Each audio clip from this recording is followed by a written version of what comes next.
നമ്മുടെ ജീവിതത്തിൽ നമുക്ക് ചില കുറവുകൾ ഉണ്ടെന്ന് തോന്നിയിട്ടുണ്ടോ? മറ്റുള്ളവരെ പോലെ എനിക്ക് അതിന് കഴിയില്ലല്ലോ എന്നോർത്ത് നിങ്ങൾ സങ്കടപ്പെട്ടിട്ടുണ്ടോ? ലോകം നിങ്ങളെ നോക്കി ഇതൊന്നും നിന്നെക്കൊണ്ട് സാധിക്കില്ല എന്ന് വിധി എഴുതിയിട്ടുണ്ടോ? എങ്കിൽ ഈ വീഡിയോ നിങ്ങൾക്കുള്ളതാണ്.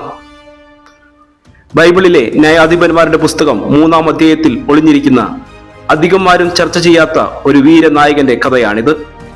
ഏഹൂദ്.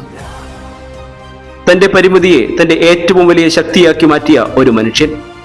ഈ കഥ കേട്ടുകഴിയുമ്പോൾ നിങ്ങളുടെ പ്രശ്നങ്ങളെ നിങ്ങൾ നോക്കുന്ന രീതി തന്നെ മാറും. മോവാബ് രാജാവായ എക്ലോൻ ഇസ്രായേലിനെ കീഴടക്കി.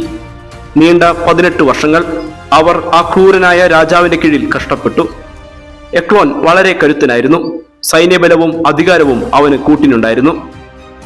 ജനങ്ങൾ സഹികെട്ട് ദൈവത്തോട് നിലവിളിച്ചു. ആ നിലവിളിക്ക് ഉത്തരമായാണ് ദൈവം ഏഹൂദിനെ തിരഞ്ഞെടുക്കുന്നത്. എന്നാൽ ഏഹൂദിന് ഒരു പ്രത്യേകത ഉണ്ടായിരുന്നു. അവൻ ഒരു ഇടം കയ്യൻ ആയിരുന്നു. അക്കാലത്ത് യുദ്ധം ചെയ്യുന്നവർക്കെല്ലാം വലതുകൈയായിരുന്നു പ്രധാനം. ഇടം കയ്യനായ ഒരാളെ ഒരു പോരാളിയായി ആരും കണ്ടിരുന്നില്ല. ഒരു പക്ഷേ ഒരു കുറവായിട്ടായിരിക്കാം ലോകം അതിനെ കണ്ടത്. എന്നാൽ ദൈവം അവനെ കണ്ടത് മറ്റൊരു രീതിയിലാണ്. ഏഹൂദ് തന്റെ പരിമിതിയിൽ തളർന്നിരുന്നില്ല.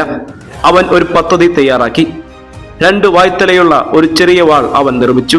സാധാരണ യോദ്ധാക്കൾ വാൾ ധരിക്കുന്നത് ഇടതുവശത്താണ്, കാരണം വലതു കൈ കൊണ്ട് പെട്ടെന്ന് വലിച്ചെടുക്കാൻ.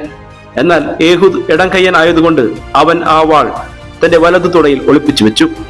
രാജാവിന് കാഴ്ചദ്രവ്യങ്ങൾ സമർപ്പിക്കാൻ പോയ ഏഹൂദിനെ കാവൽക്കാർ പരിശോധിച്ചു. അവർ അവന്റെ ഇടതുവശം പരിശോധിച്ചു. അവിടെ വാളൊന്നുമില്ല. വലതുവശത്ത് ഒരു വാളിരിക്കുമെന്ന് അവർ സ്വപ്നത്തിൽ പോലും വിചാരിച്ചില്ല.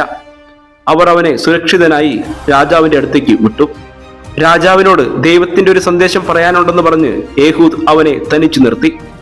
ആരും പ്രതീക്ഷിക്കാത്ത നിമിഷം തന്റെ ഇടതു കൈ കൊണ്ട് വലതു തുടയിൽ നിന്ന് വാൾ ഊരിയെടുത്ത് അവൻ ആ ശത്രുവിനെ നിഗ്രഹിച്ചു. ഇസ്രായേലിന്റെ 18 വർഷത്തെ അടിമത്തം ആ ഒറ്റ നിമിഷം കൊണ്ട് അവസാനിച്ചു. ലോകം നിങ്ങളിൽ കാണുന്ന കുറവ് ആയിരിക്കാം നിങ്ങളുടെ ഏറ്റവും വലിയ ആയുധം. ഏഹൂദ് ഒരു സാധാരണ പോരാളിയെ പോലെ വലതു കൈയനായിരുന്നെങ്കിൽ അവന് രാജാവിന്റെ അടുത്തെത്താൻ കഴിയില്ലായിരുന്നു. നിങ്ങളുടെ പരിമിതികളെ സ്നേഹിക്കുക.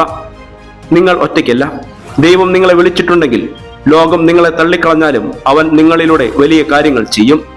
നിങ്ങളുടെ ഇന്നത്തെ അവസ്ഥ എന്തുമാകട്ടെ, ഓർക്കുക, പരിമിതികൾ നിങ്ങളെ തടയാനുള്ളതല്ല, മറിച്ച് പുതിയ വഴികൾ കണ്ടെത്താനുള്ളതാണ്. ഈ കഥ നിങ്ങൾക്ക് പ്രചോദനമായെങ്കിൽ ലൈക്ക് ചെയ്യുക.